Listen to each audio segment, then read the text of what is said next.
Olá pessoal, bom dia! Galera, aqui a gente vai continuar o que nós estávamos tratando na aula anterior.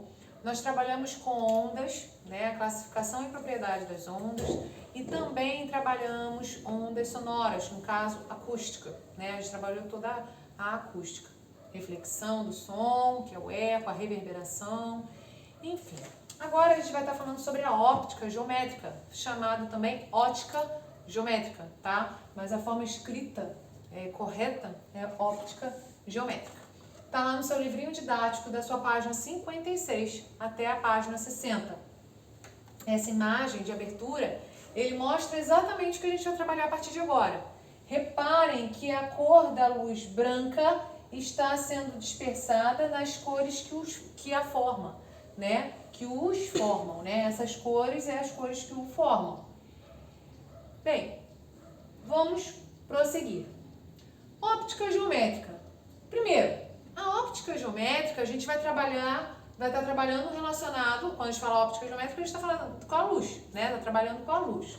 Quando a gente fala luz, o surgimento da luz no geral, a iluminação da nossa cidade, do nosso país em geral, né? Do nosso país começou não tem tanto tempo assim, né? E a gente pode, como o próprio livro de vocês relatam, a gente tem uma ideia de quando que começou a iluminação pública, né? Que a gente pode considerar a iluminação pública no nosso Brasil. E a cidade que deu início, né? Ela foi pioneira na iluminação pública, foi Rio de Janeiro, tá? Bem, onda eletromagnética. A onda eletromagnética é o que é a onda da luz, né? A gente já trabalhou isso quando a gente falou classificação e propriedade de ondas. Quando a gente fala em onda eletromagnética, a gente sabe das propriedades dela, né? Que ela pode ser propagada, ela não precisa de um meio para se propagar, né? Ela pode se propagar inclusive no vácuo, que é graças a isso que a luz solar chega até nós, porque a luz se propaga no vácuo, né? Bem, quando nós falamos óptica, vamos entender o que seria a óptica, né? A óptica é a área da ciência que estuda os fenômenos ligados principalmente à luz visível. Essa radiação é capaz de sensibilizar as células dos órgãos da visão, tá? Permitindo então distinguir as formas e cores. Bem, fontes de luz. Quando eu dei exemplo da iluminação do Sol, nós estamos falando de algo que projeta luz, né? Que emite luz própria. Nesse caso, o Sol a gente pode dizer que é uma fonte primária, né? Agora, um material como, por exemplo, já que eu dei o exemplo do Sol, vamos dar o exemplo da Lua. A Lua, ela emite luz própria? Não, ela reflete. Então, ela é uma fonte secundária, tá? Ela só projeta a luz.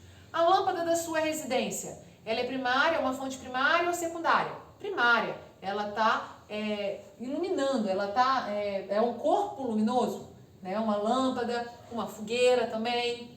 Outros exemplos no caso, ao nosso redor, objetos que acabam servindo como fonte secundária, é tudo que está ao teu redor, que eles refletem a luz, tá? Inclusive, dando um exemplo muito clássico, né, que já foi trabalhado em outros contextos, mas já que eu estou falando de fonte secundária de luz, e quando eu falo fonte secundária de luz, eu estou falando de refletir a luz, né? Podemos dar exemplo de quando você está na praia. Você vai para a praia e você pensa assim, eu não vou passar protetor solar porque eu não vou ficar no sol. Mas se você observar bem, você vai se queimar independente se você não ficar exposto ao sol. Por quê? Porque a areia e tudo que está ao seu redor reflete a luz solar. Então, apesar de você não ficar exposto ao sol, você está acabando absorvendo aquela luz solar e também os raios ultravioletas, tá? Então, no geral é isso, aqui está mostrando a iluminação da luz solar, da luz da Lua, na cidade também de Paraty, Rio de Janeiro. Bem, raios de luz. Já observaram essa imagem em algum local?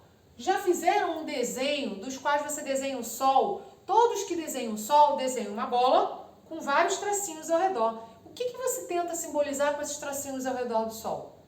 Os raios, né? São os raios solares. Então, desde pequenininho, você já consegue identificar que a luz que o Sol emite é através dos raios solares, né? Então, esses feixes que nós vemos nessa imagem aqui são exatamente isso, são os feixes de luz formados por vários raios gerados por uma fonte luminosa primária, tá? Agora, um detalhe muito simples que a gente acaba observando em arco-íris, por exemplo, são a desintegração da cor dos raios que vem, por exemplo, do Sol, tá? E é o que a gente vai falar a partir desse momento.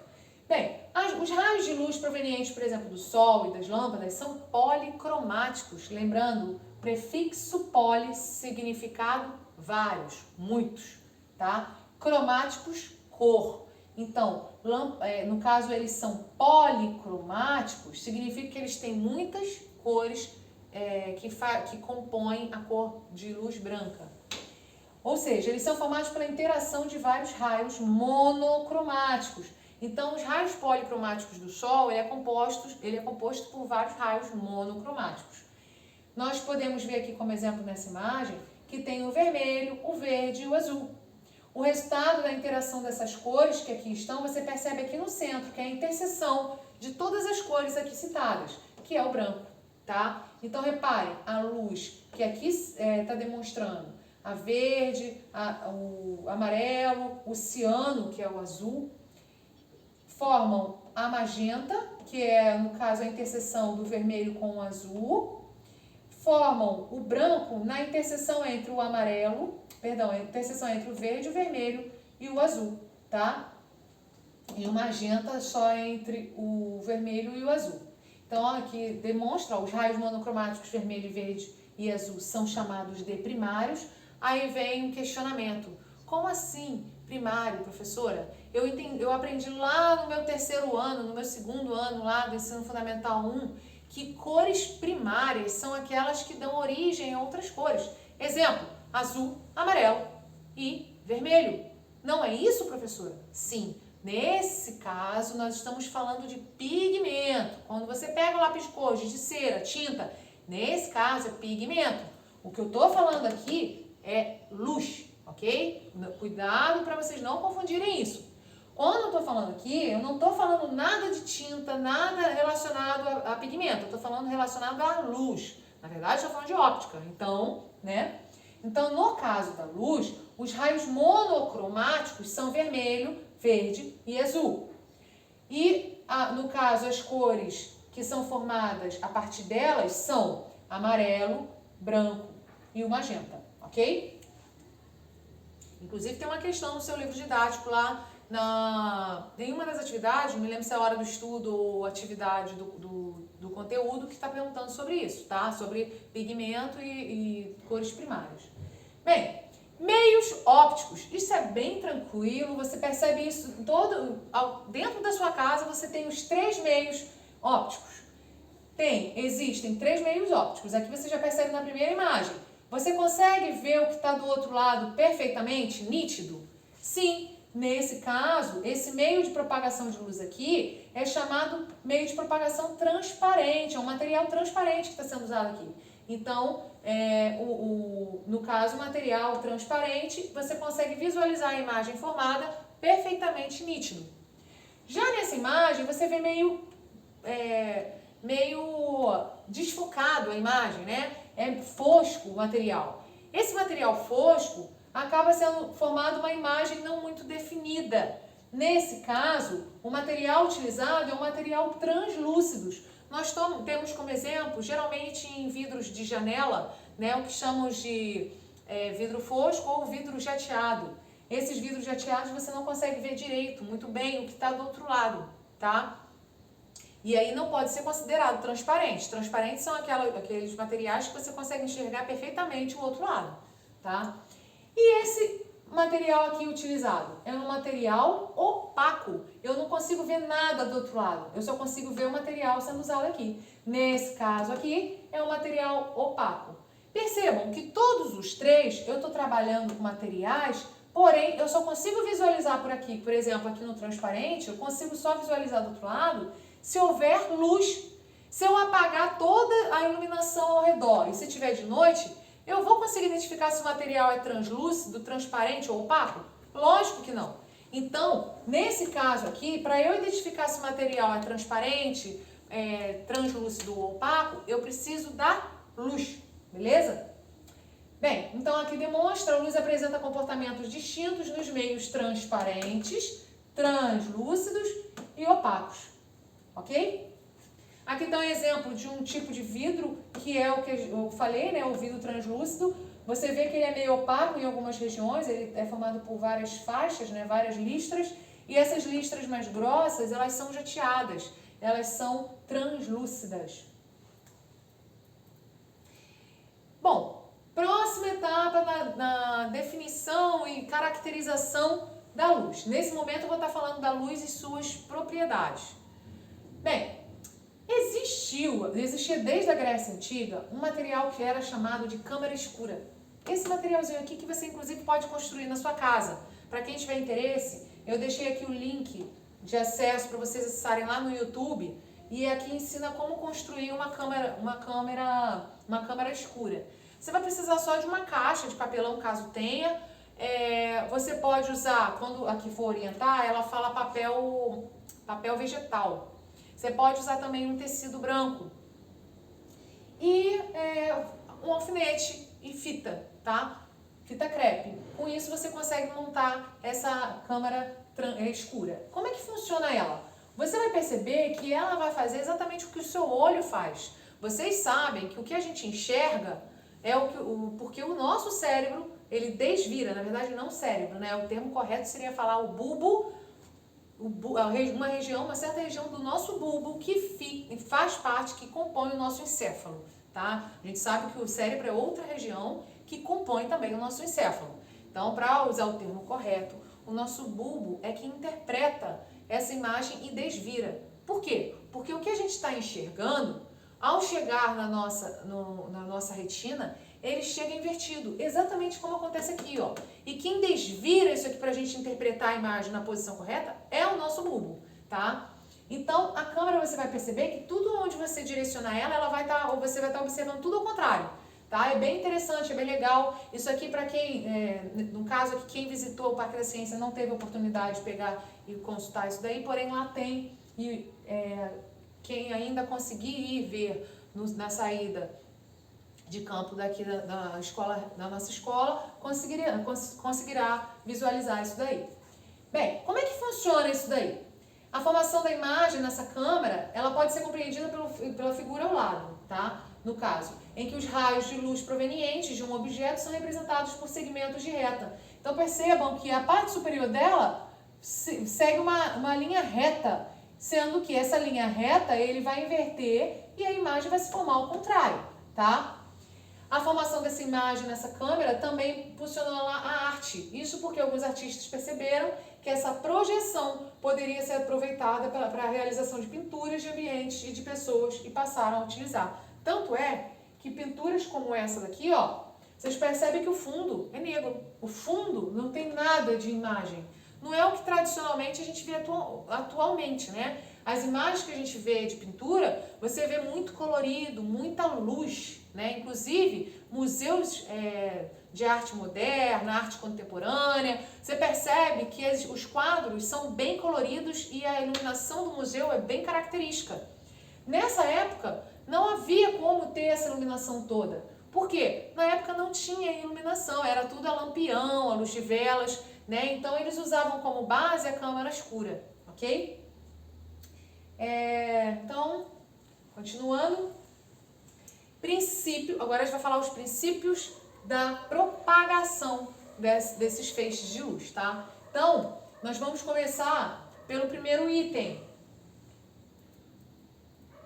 O primeiro item da qual vamos abordar agora é o princípio da propagação retilínea dos raios luminosos. Vocês perceberam ali, primeira explicação, quando eu falei ali da câmara escura, vocês perceberam que eu falei que a luz tem um feixe de linha reta.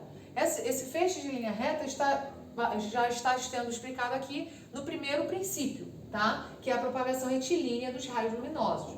Perceba o seguinte, toda sombra que geralmente a gente observa é graças a esse princípio, tá? E aqui está demonstrando. Vamos supor, tem um feixe de luz vindo atrás de mim. o primeiro obstáculo, o primeiro anteparo que tiver à minha frente vai ser projetada a minha sombra, tá? Por quê? Porque a luz, ela segue um feixe de linha retilínea, tá? Então, a propagação retilínea da luz possibilita a formação dessas sombras com dimensões proporcional ao objeto que está sendo, entre o feixe e o anteparo, tá? Então, a proporção da dimensão do que vai ser projetado vai ser igual ao que está sendo projetado. Outro exemplo, além desses dois exemplos de sombra, a gente pode observar muito bem isso quando há eclipses, né? Quando a gente falou lá no 8º ano de penumbra, região de sombra. Ah, professora, mas aonde que acontece o eclipse parcial? Eclipse total, o que é isso? Eclipse total é onde você não consegue ver nada, consegue ver tudo escurecido. E a parte de penumbra é onde vê ensombreado, né? Percebam aqui o exemplo. Aqui, vamos supor que eu estou com uma lanterna, essa lanterna tem um feixe de luz e perceba que o material que está sendo usado tem tamanhos diferentes. E aí ora projeta a região de sombra, que nesse caso aqui é a total região de sombra, porque o feixe é menor, tá? O feixe que está sendo projetado, a iluminação é menor. Já nesse caso aqui, o feixe tem o mesmo, nessa linha retilínea, ele tem o mesmo, segue o mesmo padrão do tamanho do material que está sendo usado. Então, nesse caso aqui, além da região de sombra, gera também a região de penumbra. Repara aqui, ó, ele segue uma linha reta, né? Então, ele gera uma região de penumbra.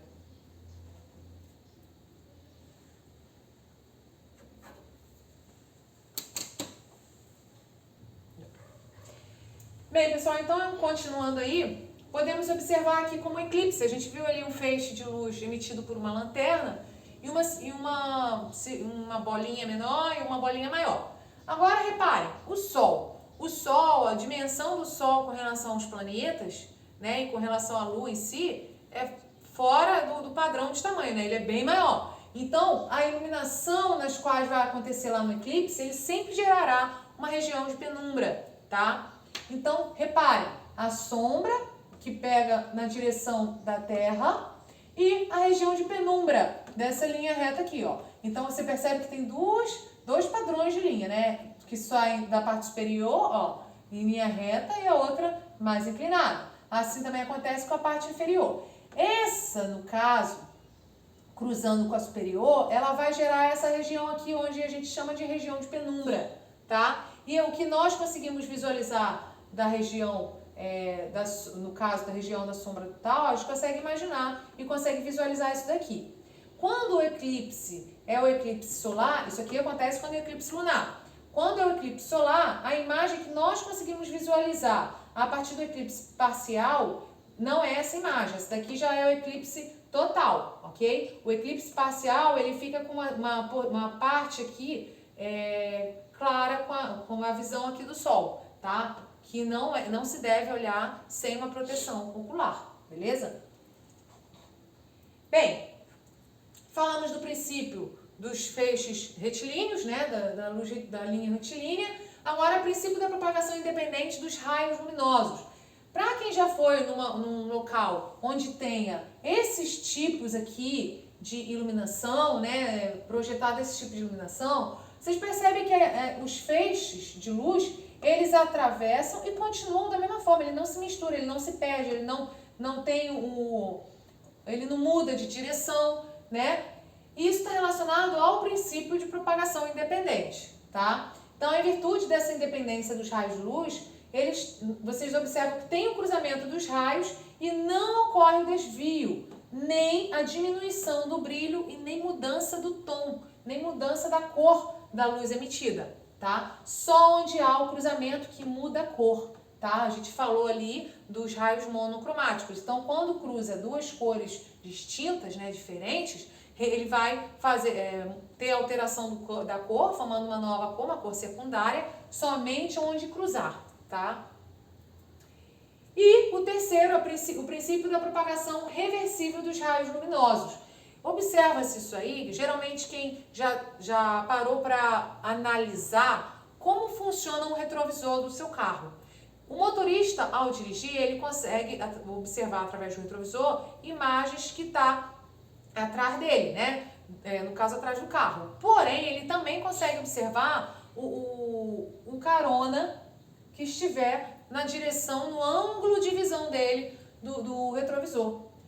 Assim como ele consegue observar a pessoa atrás, a pessoa consegue também observar o motorista, tá? Então, através do princípio da reversibilidade, é possível que, pelo mesmo retrovisor, no caso do retrovisor que eu fazendo referência aqui, é o retrovisor interno, tá? Não é o retrovisor externo. O retrovisor interno é o motorista vê o passageiro do banco de trás, assim como o passageiro também vê o motorista no banco da frente, ok? Isso também acontece com o espelho. Se você está no espelho do seu banheiro e você está num ângulo das quais você não consegue se enxergar no espelho, porém você consegue olhar no espelho que tem alguém lá no corredor. Se essa pessoa que você está enxergando pelo ângulo no espelho, essa pessoa também vai conseguir te enxergar. Só você que não se enxerga no espelho. Exatamente pelo princípio de propagação reversível dos raios luminosos, tá? E aqui está demonstrando exatamente o que eu acabei de dar o exemplo do espelho. Ó, o ângulo segue o padrão, tá? Ele segue o padrão. E, galera, então é isso. Nesse primeiro momento, eu vou encerrar por aqui.